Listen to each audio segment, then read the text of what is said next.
Everybody, welcome back to another episode of Unbreakable Success. I'm really stoked to have you here, Kenyon Salo. You know what's funny? Every once in a while, you'll hear people that actually give themselves sort of a nickname, and you are known as the James Bond of public speaking, which I love.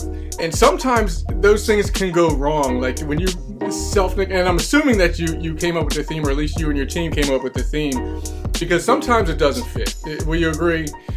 But in your case, Kenyon, the James Bond in public speaking, it's authentic. It kind of speaks to the kind of guy that you are, at least from what I've been able to get to know of you, the adventurous spirit, the confidence, the having a job and wanting to get it done, and and doing it with some style and pizzazz. And I've seen some of your keynotes. I've seen what you're about, and it's definitely been exciting to get to know you and talk to you a little bit. And it definitely is great to have you on the show today.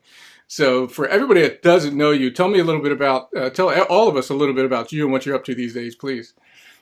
Well, Aaron, thank you so much for having me on the show. It's such a pleasure, and it's really great to connect. And that's the one thing that I love about this industry and the potential to be able to do podcasts is it's not just about the podcast itself. It's about meeting the people that are behind the podcast. You're living the podcast. You're leading the podcast. And then, of course, all of your audience members, all of your listeners, I celebrate them. And I thank all of you guys for being on. And you mentioned earlier about being the James Bond of speaking. And for me, it was one of those things where I wanted something that would catch somebody's eye. But again, at the same time, being very authentic to who I am, which is that balance that you talk about, where it's like, it's important that you list yourself as something that you can actually back up, follow up, that type of thing. Yeah. And so I did some studying on what James Bond is and who he is and the brand that he personifies. And I said, okay, there's a lot of things that I fall into that place where it's like, being on stage, well-dressed, being good with technology, having humor, but at the same time, not being infallible, realizing that you can be bumbling, you can make mistakes at the same time, and adventurous and succeed and that type of thing. So that was really important to me, and I love it. And it's far better than a lot of times I see on LinkedIn where people are like, so-and-so, motivational speaker. Yeah. Like, you're not going any further in terms of like, who is this person, right? Yeah. But James Bond is speaking, hey, I might check this out. For sure. Brilliant from a business aspect. And even more importantly, I love it because, like you said, it's authentic. If I can share a little bit about with the audience about you and I and how we wound up connecting. It's funny. A couple months ago, I told you when we talked on the phone the other day, the first time I heard you was on another podcast called The World of Speakers, I think, from speakermatch.com. Yeah. And you were doing a training on speaking because you've been doing this in a relatively short window, and you've made some amazing progress. I mean, for everybody listening, we're going to hook up the links to his website and things like that, obviously in the show notes for this episode. But your website is stunning. It's one of the most stunning sites I've seen visually. You have so much great content. The people that you engage with in your audiences are just obviously like into it. Like you have a great persona about you. But what drew me to you was when you were giving that training on Speaker Match, you were just giving so much great content to help people accomplish what it is they wanted to accomplish. Like there was so much authenticity, and it wasn't like you were trying to just spread a few breadcrumbs so you can reel somebody into a sales pitch or something like that. You were just really trying to help, and it came through very authentically. And that theme kind of carried through when I saw you on stage, watching some of your keynote videos. As I told you, I was prepping for one of my keynotes I was doing last week. And I always love to watch people that I admire along the way. And I think I was watching Mel Robbins and maybe a Brendan Bouchard or somebody. And then your keynote came up, and which was cool because I just heard you recently before that. And then funny enough, you and I are connected with Nicole Jansen. Yeah. And I saw that you were on her podcast, and it was sort of a trifecta of, this guy Kenyon popping up on the radar. And I'm glad that from there we were able to connect and get you on the show today. I definitely would love to have you share with everybody what you call the bucket list life, which is sort of one of the overarching themes of what you do. And I'd also love to get to you helping some people out with connection, because what I notice about you, and you can correct me if I'm wrong, that it's really important. It seems to be really important to you that you connect with people authentically when you're doing your speaking and when you're engaging in conversation. And that's something that is essential for not just speakers, but entrepreneurs, people in their daily life. If they're on a 9 to 5, people at home with their family. So I'd love to get some of your thoughts on that as we go along today. But first and foremost, how did this journey start for you? How did you roll in to wind up being this public speaker, and especially one that has made so much progress from a business standpoint, really fast and really authentically? How'd that play out for you? Well, it's been the one thing that has been throughout my whole life, yet I wasn't paying attention to it completely. Yeah. So if I see where I'm at now, definitely we are all an amalgamation of our entire lives. The Sure. things that have happened to us, the successes, the failures, the highlights and the lowlights, all those things make us who we are. And for me, the common theme that has been running through, yes, adventure and living that life where I want to experience the world. And that word experience is so very strong because it's deep and core of who I am. Yeah. I want to experience it. I want to give people experiences. On the other side is the thing that I've been really good at is once I do experiences, I want to teach others. I want to help others be able to do that same thing. And whether it's back in the day when I was 6 years old, jumping my bike off of a homemade, plywood ramp over a trash can, or then saying, hey, you can do this too to my neighborhood friends. Let me show you how to do it. And then being able to transfer that to later in life saying, hey, this is what I found about mindset and being able to accomplish goals. And when you talk about what I shared on the speaker match call, and I appreciate you getting and being able to capture that moment where it's that giving freely, because our team decided at the beginning of this year that we would give as much as we could, give to speakers, give to event planners, give to podcasts, give to anybody we can, because we realize when we help others first, everything we desire will come back tenfold. Yeah. So we decided to put that out there. So anything I can do to be able to help others, I just give that information knowing it will all come back. Sure. And that's how it is. So that's how I got from the very beginning, knowing that I was a speaker, trainer, somebody that wants to help, and that I was going to tie it in with adventure and stories and things like that, and be able to bring that to the stage or bring that to a podcast or a training along the way. Nice. Yeah. For those that don't know, Kenyon has over 6,000 jumps now. Yeah, 6,000 skydives, about 400 base jumps. I love to wingsuit fly too. Nice. So I know a lot of people have seen that on YouTube. It's basically like flying around over houses and trees. It's magical. Yeah, it looks pretty amazing. That's definitely. All right, I'm not going to push and say that it's on my bucket list yet, but it is out there, sort of floating around, and we'll see if I grab onto it or not. You're also you're still with the Broncos, the Denver Broncos jump team. So you may see. Yeah, go ahead. I'm sorry. The schedule comes out every April, and I've already got it. It's all on my calendar for the fall season. Our preseason games start in August. And, yeah, we get to skydive into every single home game that the Broncos have. And that is so, 70,000 people landing on the field. It's a pinnacle of my life. It's amazing. Yeah, that's got to be a lot of fun. How long have you been with the team now? 7 years. So, really? Yeah, 2011 is when it started for me. And they started in 2009. And we're the only team that's associated with an NFL team that skydives always into every single game. That's pretty amazing, man. That's got to be so much fun. Now, again, this is one of those things that one of the reasons I was really hoping to get you on the show is because you have this great mixture of living life to the fullest, and you certainly, by most people's standards, you take it to the extreme. You're jumping out of airplanes. You're flying wingsuits. You're doing base jumps, and really, and it's authentically you. You're not trying to show off. It's obvious that you love doing this to the point where you're even bringing along guests when you do some keynotes. Sometimes you bring. Do you do that every keynote where you have somebody with a thing under their seat to have them join you on a jump? Only if it naturally comes up. Only if in that moment. That's what it's supposed to be. Yeah. So sometimes it's just I say it. Sometimes I do it. It just depends. Yeah. So I've had about half a dozen people from events decide to come to Colorado and do a skydive with me, which it's magical to be able to help them check that off. Yeah, that's pretty cool. So, well, tell us this, because I touched on earlier, one of the themes of what you do when you're speaking is this thing that you call the bucket list life. Tell us what that's about and how it sort of evolved and became a thing for you. Yeah, the bucket list life is really what I've been living, but I didn't know it. And then once I started to dig into it and unpack it, it's what I realized that most people are doing anyways. Or the other side of it is if someone feels stuck, they're not doing one of these three things, or they're not doing the three things in a continuum. Sure. And there's no particular order that you have to do them in, but the way that I put them out there is first, create more experiences. Second, share more stories.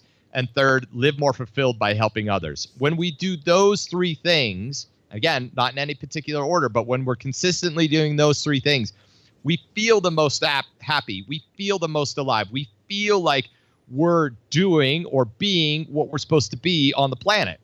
And that's the brilliance in and around it. So yeah, I would love to share those three concepts with you. Yeah. Let's dive into them as far as, and I'd love to make this relevant for you all that are listening right now. I'd love to make this relevant if we start with create more experiences, because look, it's 2018. Everybody's hyper, I want to say hyper busy, but really most people are hyper distracted.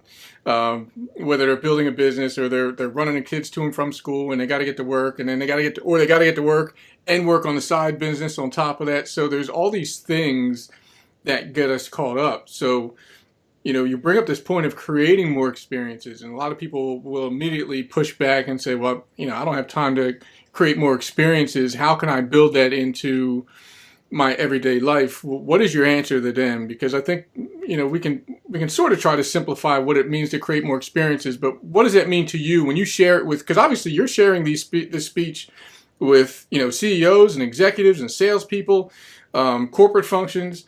So you're not speaking to other adventurous all the time when you're sharing this. So how do you connect it and make it relevant to the people that you're speaking to, including our audience today? Well, absolutely. I believe that every one of us has a desire to create more experiences. Now, creating more experiences is about self. Right. It's about what I want to do. What do I want to see? What do I want to experience? Which is totally cool, because we have to fill up our own cup in order to give to others. So when we want to create experiences, if we think back to times that any time we've created a new experience, whether it's a new movie that we saw, we tried a new restaurant, or we said, hey, let's try river rafting or jumping out of a plane. It doesn't matter what the experience is. It doesn't have to be an extreme experience. It just has to be something new. And that's something new, like say, hey, I want to learn a new language before I travel to Spain. And so you learn Spanish, and you say, okay, that's great. The thing is, new experiences challenge us. Yeah. New experiences help us grow. They make us feel alive. Why? Well, they're a little scary. And that's it. When you say, hey, we're hyper busy. Well, that's really a hyper excuse. It's like, oh, I don't have time to do that. Oh, but I'm going to binge watch this on Netflix. Like, you could have said yes to that experience and gone and done it. You are looking for, just people that are saying no to stuff is because their fears come up for them. Sure. Yeah, that is so true. And it's one of the things that, and I brought that point up about being so busy because it's one of the common excuses I get, when I'm coaching or if I'm speaking with people, and, we bring up the concept of just living more and living authentically, and immediately the excuses come up about time. But I think it was, I'm sure more than one person said this, but we all have time for the things we must do. So when it becomes a must and it becomes a priority for, you and I, that we want to create these new experiences, we'll make room for it. We'll find room for it, and we'll push the things that are nice to do but not necessarily mandatory to do out of the way. So jump into what's next on the list, and what does it look like? Well, I'll add one more thing to the experience, because it's the thing that you just talked about, which is why we're not doing it. And I think that's the key, because a lot of people think, well, I want to, but I'm not. And it's really the thing that we unpack is, why are people not doing it? Yeah. And again, one of the things that you talked about, and I talk to audiences all across the country, and it's the same four things every single time that keep people from doing a new experience: time, location, finances. They're like, oh, I don't have the money, or I have to stay here because of my kids, or, it's oh, I'm just busy. I got all this stuff. And then, of course, fear. But really, what is fear? And that's the environment that you live in, your friends, your family, your coworkers. Yeah. The where you live is saying, hey, don't go do that new thing. Like, don't get into that relationship. You'll break your heart. Or don't start that new business. You'll lose a lot of money. Or don't go skydiving. You're definitely going to die. Those are the things that come up. Like, your environment's telling you that. And sometimes your environment is the environment that's between your two ears. Yeah. It's your brain that's saying, no, you're going to fail. It's not going to be great, et cetera, et cetera. And your environment keeps you from those things. So I push my environment away and I say, I am going to do this, and it will be what it is. It might turn out amazing. It might not succeed the way I thought. But in the end, I always get an experience out of it, and that experience is always learning, and it always helps me become better at what I'm doing. So that is in a nutshell of what Create More Experiences is all about. Sure. I love that, man. And I'm curious. I'd love to get your perspective on this because doing what you do, when you started really pushing your speaking career as like your thing, like your jam, when you started really pushing on it years ago, did you find it easier or did you find it harder based on who you were around at the time? And how do you balance that as far as having people in your circle that are going to push you to do the things that are on your own personal bucket list and, to do more speaking? How does that look for you? Because we've all got our own thing. I've certainly found that as I started building this platform, this podcast, and doing the book I just wrote, if I didn't have certain people around me, including my family, but even outside of my family, if I didn't have the right people in place, it would be a heck of a lot harder to do this stuff because, like you said, your environment's really going to create what you consider acceptable, right? We are the 5 people we spend the most time with, so to speak, as Jim Rohn said. So how does that look for you when it comes to making sure that you've got the right people around you and you got the support you need to keep grinding out the work that you do? Yeah, public speaking and standing on stage and being in front of a group is one of the number one fears that people have. Sure. And so when you take that number one fear of being on stage, and I was actually talking to one of my coaching clients about this because she was saying that she freezes up before, they announce her name and she freezes up and inside and she's about to go on stage. And what we unpacked was what happens on stage when people walk onto stage and they have to give some sort of presentation and they have that feeling of maybe they want to be sick or they freeze up or they have all these fears. Well, it comes from the fear of wanting to be perfect or the fear of judgment, or on top of that, the fears of in and around of like, will I remember what I'm supposed to say? Sure. And what we realized that in that process is that it's those things, first and foremost, are coming from within our head. Mm-hmm. And those are the things that keep us from doing what we want to do. And ultimately, when we step onto stage, in any capacity. And what I mean is you can use the stage as just kind of it's that thing, a metaphor for life where you're stepping onto the stage in life. Like, I'm going to go step on a stage with this new thing. You need a group of people that are supporting you. First and foremost, you need yourself to support you, because if you believe you're not worthy of that next step, and again, that's a lot for like, why am I on stage? Why is my message more important than somebody else's? How is my message valuable to the stage and to the audience than this other person? Well, first and foremost, every person has an inspirational story. Every person in the audience that I'm in front of, they have an inspirational story that could be turned into a 2-hour movie that somebody would watch. It'd be Academy Award winning, that has inspiration there. So as we align ourselves with really good people in our life, yes, some people are going to fall off. Yeah. That person that used to be there is not going to be there. It's okay. It's okay it doesn't mean that you love them less. It doesn't mean that you like them less. It just means you're resonating on a different level and you're moving to a different level. So when I moved into speaking, there was a lot of support. And I would say the biggest challenges came from within my own head. Yeah. That was the toughest. Once I moved through that, sure, my friends joke about it. And I've got this thing with the ladder. And they're like, have you stood on any ladders lately? And I'm like, Actually, I did, and it was amazing, and I impacted an audience, and on top of it, I got paid. So it's interesting how it's still there. Like your environment will still poke at you even when you're successful. Yeah, that stuff doesn't go away. For those that don't know, part of well, Kenyon, I'll let you explain the ladder, how you incorporate that with your keynotes. Well, it's part of the experiences part that I talked about, and I bring out a ladder. And heights, it's one of the two things we're born with in terms of fears. Yep. Born with fear of loud noises, and we're born with fear of heights.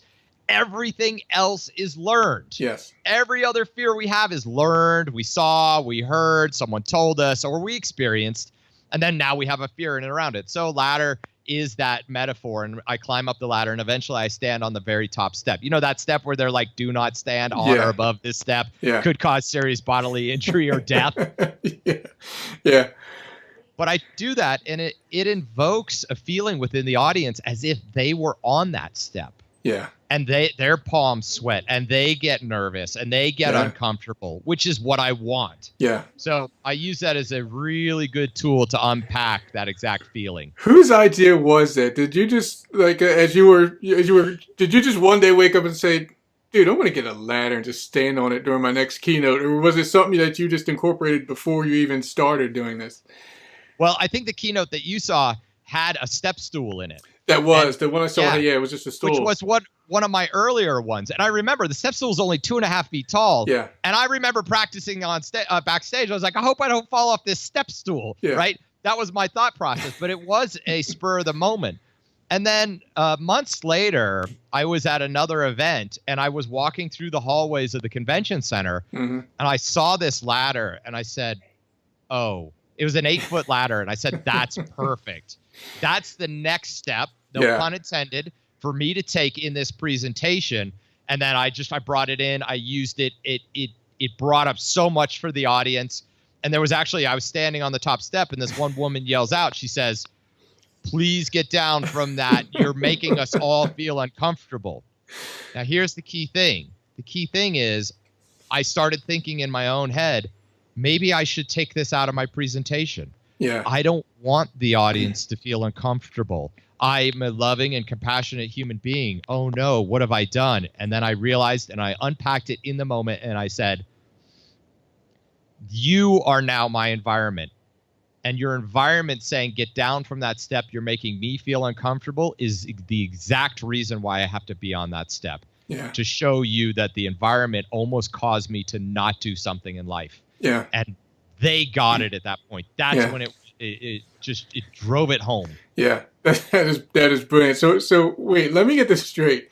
So you hadn't even practiced this the first time you decided to do the 8-foot ladder, because the ladder is big. I think it's on one of your photos on your site. It's a ladder that is taller than most humans. Well, pretty much every human that I know. When you stand it up, the 8-foot tall ladder. So it was before a speech. You saw it in the hallway, and you just decided, I'm just going to stand on the top of it. Exactly. It was in that moment. Which again, here's the thing. All I said was yes. Yeah. So the idea popped in my head, and I said yes to the idea, and then I let the how figure itself out. Right. I didn't know how it was going to be setting it up. Yeah. I didn't know how it was going to be, making that move to the top step. I didn't know how the audience was going to respond. I just said, this feels like something I should do. Yes, it's scary, but I'm going to do it and make it happen. And I've gotten as high as 12-foot ladders in the big convention centers with the huge stages. Yeah. And when the stage is 3 feet tall and you got a 12-foot ladder and I'm, nearly 6 feet, well, let me be very clear, 5'9", so I'm not nearly 6 feet. So, but again, with that in mind, you start to get up to that. My eyes are at 20 feet. Yeah. That's a big deal. That is a big deal. And it's a great place to make a lot of jokes. Sure. It is challenging every time. But again, it drives the point home for the audiences. And you know what? No other speaker's doing that. So I have that uniqueness. Look, you're safe, man. I love doing keynotes, but you're pretty much safe as far as that particular prop goes. I'm not stealing that one. I may steal something else from you, but it's not going to be the ladder trick, I promise. Exactly. There you go. So we're talking about bucket list life, where we're on creating experiences. I love the concept, and it's so important for so many reasons, which we all touched on. But what is the next tier on So yeah, this? creating the experiences is the biggest part, and then it moves into sharing more stories, which is Yeah. exactly what we're doing here. Yeah. You see, we're more connected in life than ever, but we're also more disconnected than ever. Yeah. Social media has really made us disconnected. Social media has made us where we see everything. We have a lot of FOMO, or we're not hearing real stories, or we're like, oh, I'm fully caught up with that person. I don't need to actually see them in person. I really believe that as we share stories, and look, even social media is doing its very best to have that continue, like Instagram and the whole stories feature Yeah. is amazing because it allows us to start to really deeply connect. And when you get face to face with someone, or at least pick up the phone and you have a conversation, or even the ability through Skype or FaceTime, and you share those stories, you feel connected. It's an energy exchange. It's like when you sit next to somebody on an airplane and you say, hi, how are you? And then you go into conversation. Next thing you know, 3 hours goes by and you're still talking to that person. Pretty cool. You know them better than most people because you decided to have a deep conversation with them. Yeah. And I feel because of this energy exchange and the positivity around it, it's really so powerful. It makes us feel like great things have happened. And on top of it, stories come from the campfire days, from way back in caveman days, and that's what they drew stories on the walls. They told stories over campfire. Eventually, we told stories while and we still do it, breaking bread and having meals together. And those environments are also where wisdom is passed down. Sure. Or we share, like, let me share something I know that may help you, and that's the power of stories. So stories is a key way to connect. And the stories, as I mentioned, self is creating more experiences. Stories is about friends and family, creating friends and family relationships. Yeah, Kenny, that's such a brilliant point because, I mean, even if we look at, you mentioned social media these days, and for anybody that starts a business or even thinking about starting a business, one of the components of what they feel obligated to have to do is get on social media. You got to be on Facebook, you got to be on Twitter, and even Snapchat. Some people are starting to squeeze into is from a business front, and Instagram, like you mentioned. But really, if we pay attention to it, if we look at who's really doing well using these tools in their business, it's usually the ones that are engaging in just storytelling beyond, putting up a motivational quote or things like that, which I do myself, and a lot of people connect with that.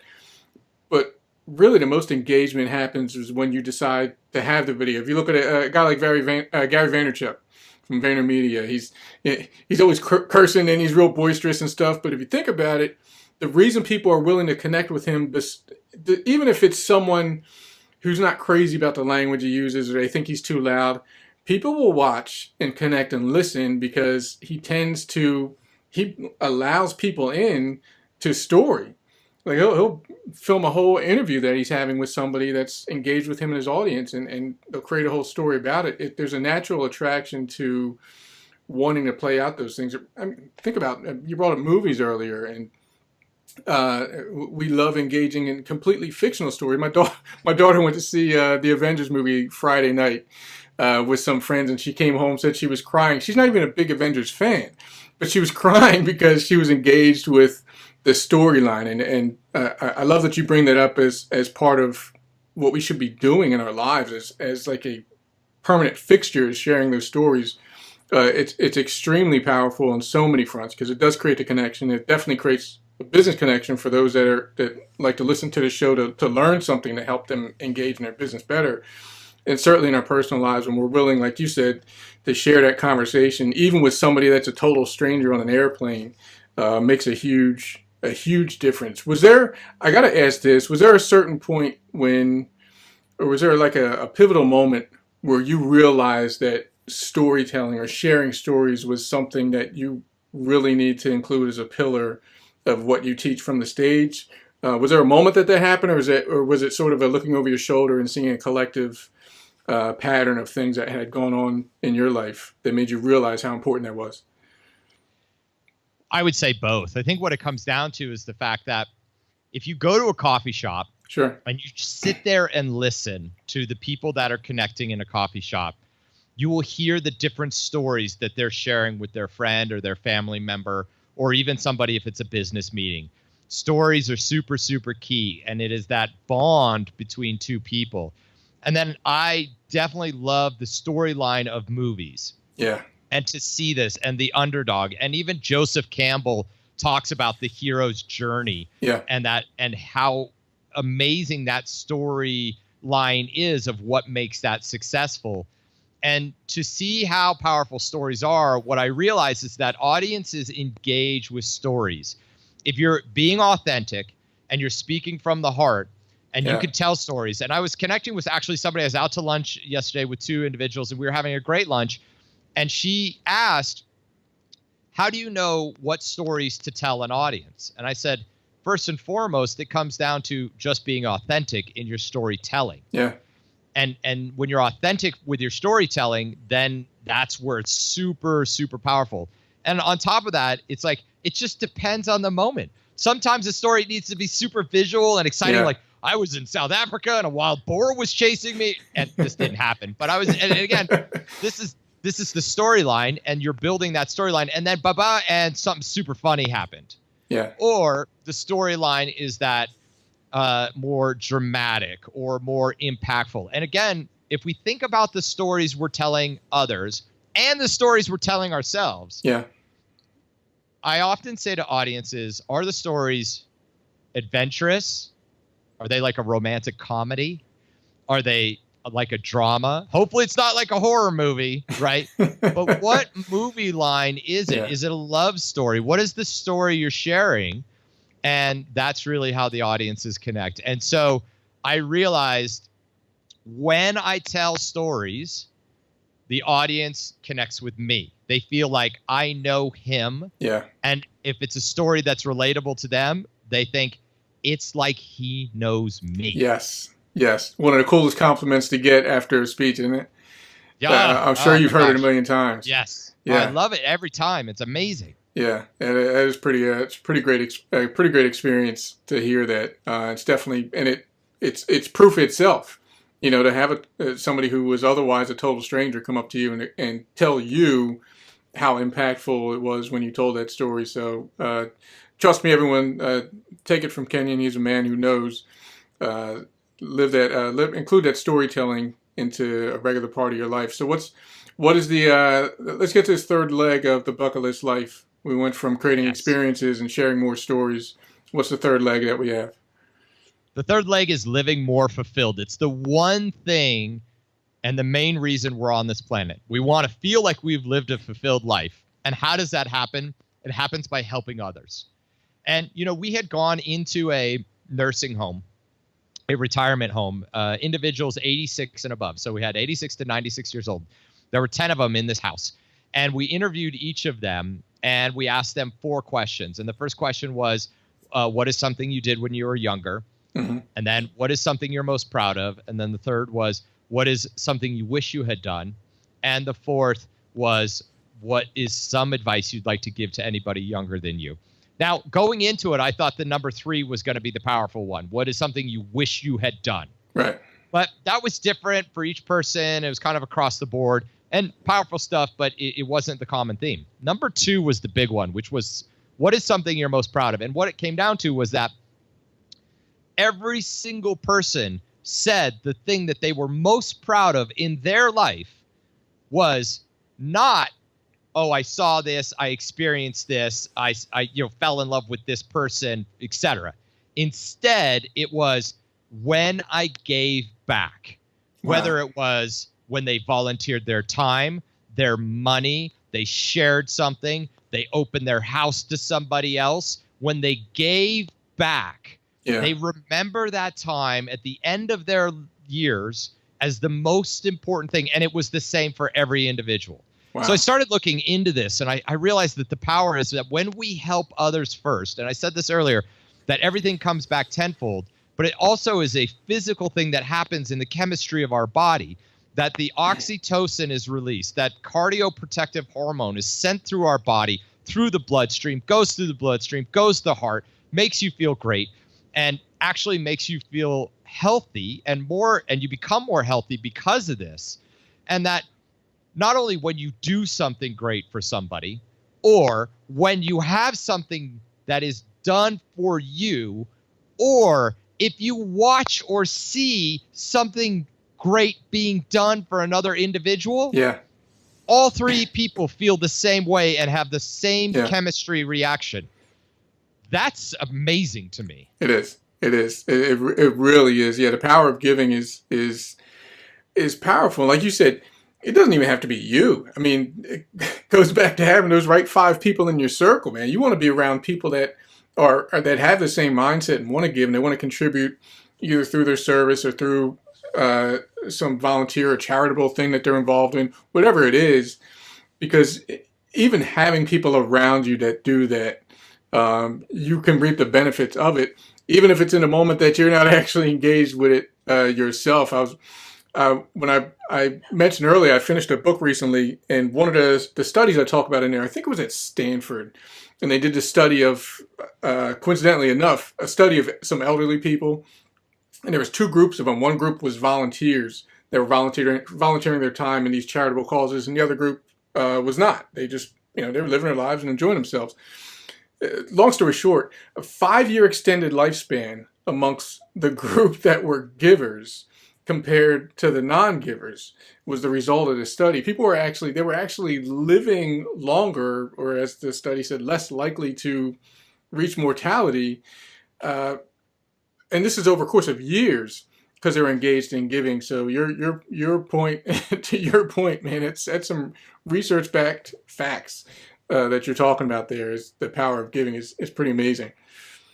It is. And you come from that place. You are authentic. I mean, as I sit here on Skype and I see this background, and for the listeners, he's got this huge canvas of him and his wife and his child. And you can see that it says love across it, like in big red letters. It says LOVE. And that's not just from the family side. My guess is that because you feel that word, empathy, compassion, love, and that you're willing to put it on a big blown up canvas on your wall. My guess is you live that way. True? It is one of my core values, man. It definitely is. I couldn't not have it back there. It's funny because I thought about, should I have something more cool? And I was like, nope, that's that is the coolest thing you could have. It's amazing. It's my little one. It's my 12-year-old Sophia, and it's of course my wife Kathy in the photo, and I love it. That was happiest place on earth, man. That was Disney. That's it. Dreams coming true. That's right. Well, listen, man. I love that this talk about giving. I got to ask you this: what is the feedback that you get when you touch on these? Because these are 3 main components. I'm sure you talk about many things in the long line of keynotes that you do, but these are the 3 main components of your presentation majority of the time. Is that true? So actually what's brilliant, and it maybe a little bit of luck that I stumbled upon it this way. Yeah. The keynote was designed with these 3 things in mind as an inspiration, motivation keynote. Yep. And then someone said, hey, can you do the same keynote and structure it towards customer service? And I was like, I can. Yeah. And I realized that customer service, it's about experiences. It's about sharing stories with your customers. And it's about helping customers first. And then I realized I could do it for leadership. I can do it for sales. I can do it for team building. Yeah. And we started looking into this. And even recently, someone challenged me. They said, look, there's a high suicide rate in my town. And they said, would your message work? And I said, look, I want to be very clear. I am not a suicide expert. Yeah. Yet at the same time, the people that are happiest are doing these 3 things. Sure. And when I realized, I said, look, I could be an addition to a type of presentation like that, where I could explain how when we're creating experiences, we feel alive, we feel fired up. When we're sharing stories, we feel connected, we have relationships. Yeah. When we're helping others, we feel more fulfilled, and it's about community. Yeah. And when those 3 things are there, generally people start to see the light instead of the dark. And so it's amazing how much this presentation transcends across all forms, audiences, ages, and demographics. Yeah. I love it, man, and that's one of the things I love about this. It is so I love things that just work.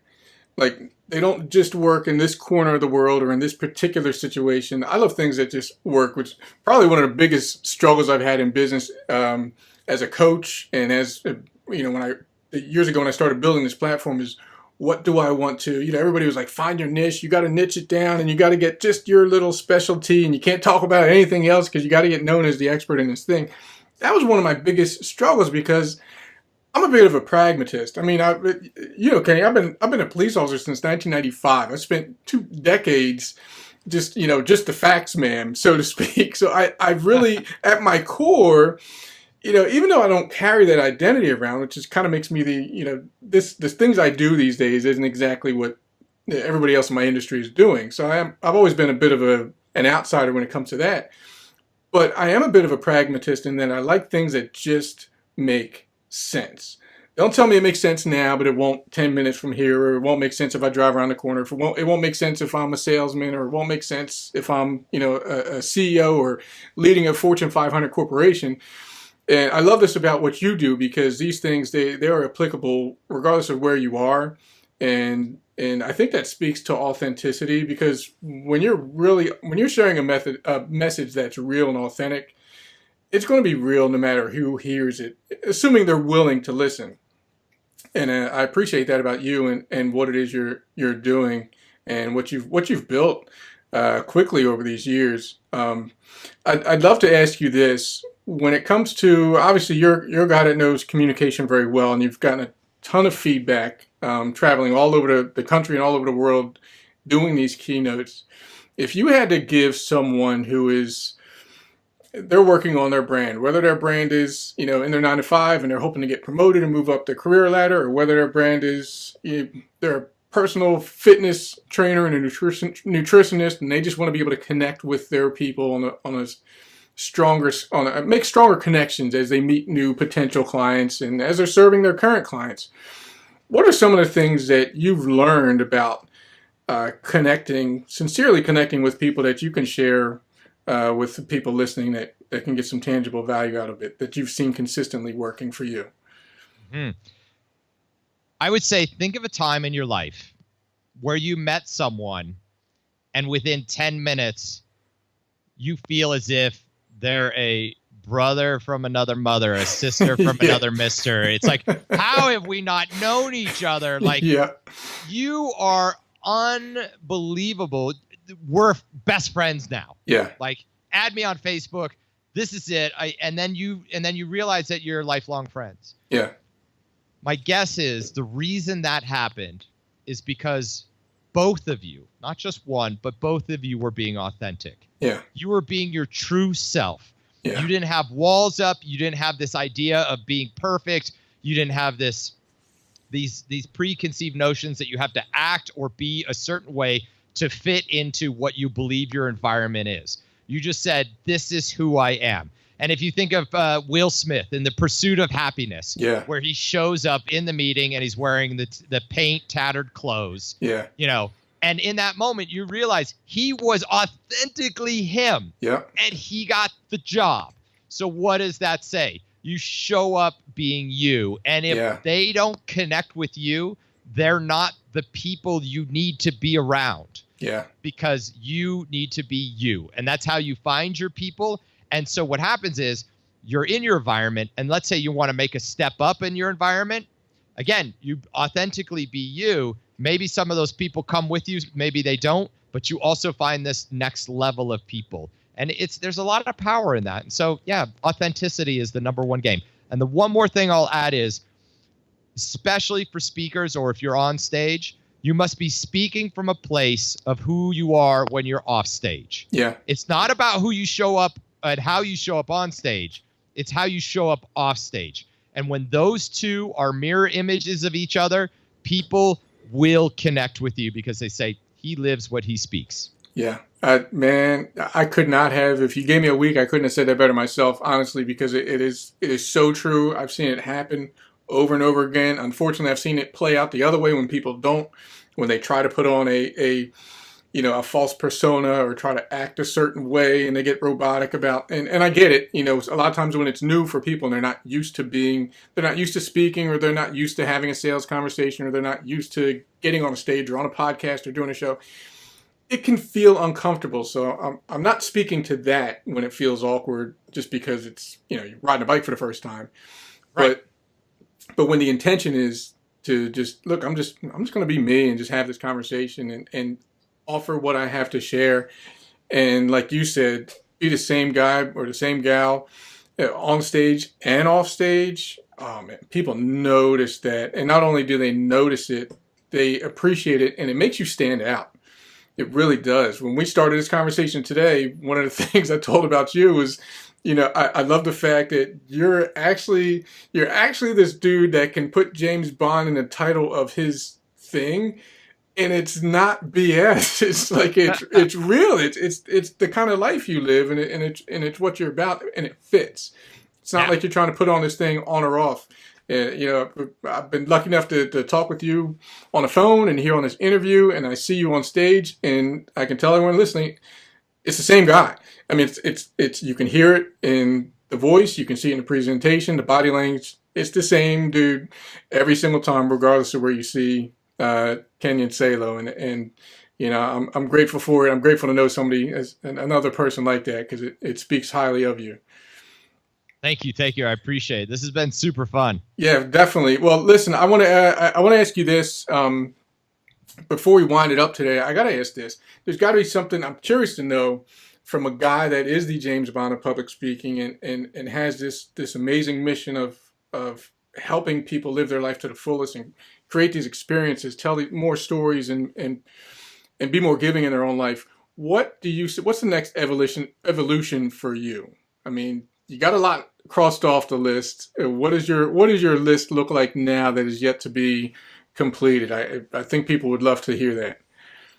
The next evolution that is starting to show up for me is this transfer of experiences and teaching of knowledge and helping really into my kids. Yeah. And my kids are 12 and 14 now. And I start to think of hey, they're about to learn how to scuba dive later in the fall. Nice. And they have all these experiences and traveling in international travel. And they've done that, but also some of the crazy international travel where it's like, hey, let's just go there and we have no plans. We'll just go left if we feel like going left, or we'll go right if we feel like going right. And a lot of the experiences I've had in my life, and being able to share that with them, and additionally sharing the knowledge that I've gained through speaking, the speaking industry, teaching others, personal development, and then passing that on to others. So that's from the business standpoint where that's starting to show up now, where I want to pass on that knowledge and be able to give that and create systems and models that will help others along the way. So when people reach out, they say,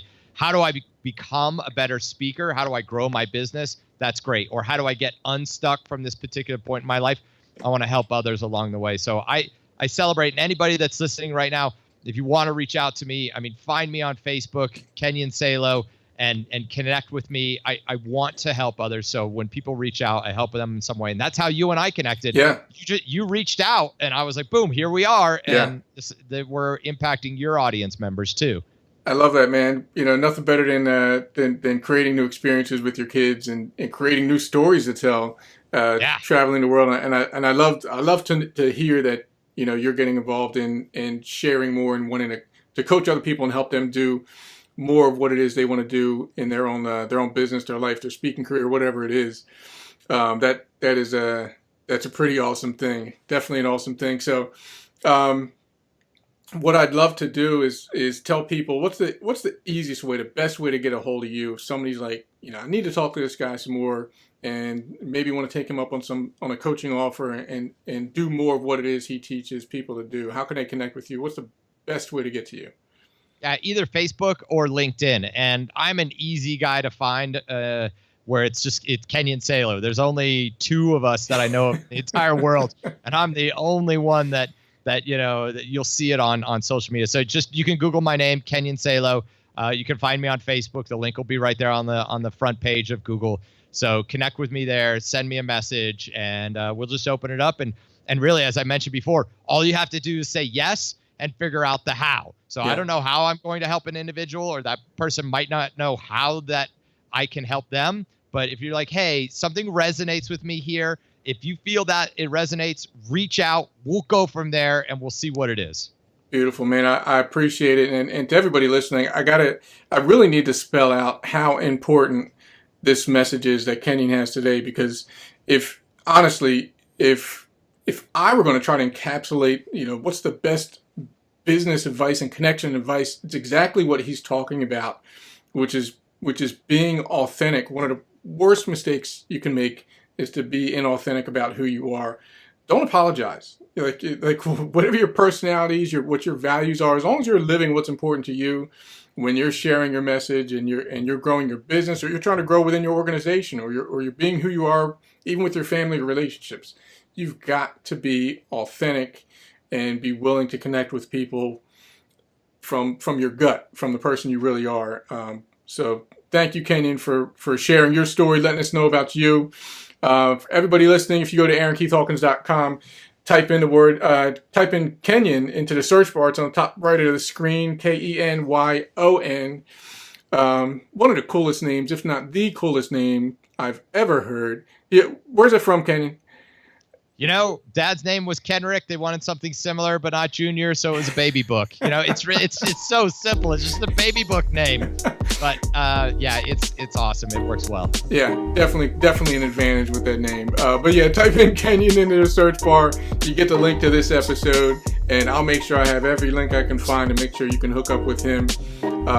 Or just go to Kenyon Salo, SALO.com, and find him there.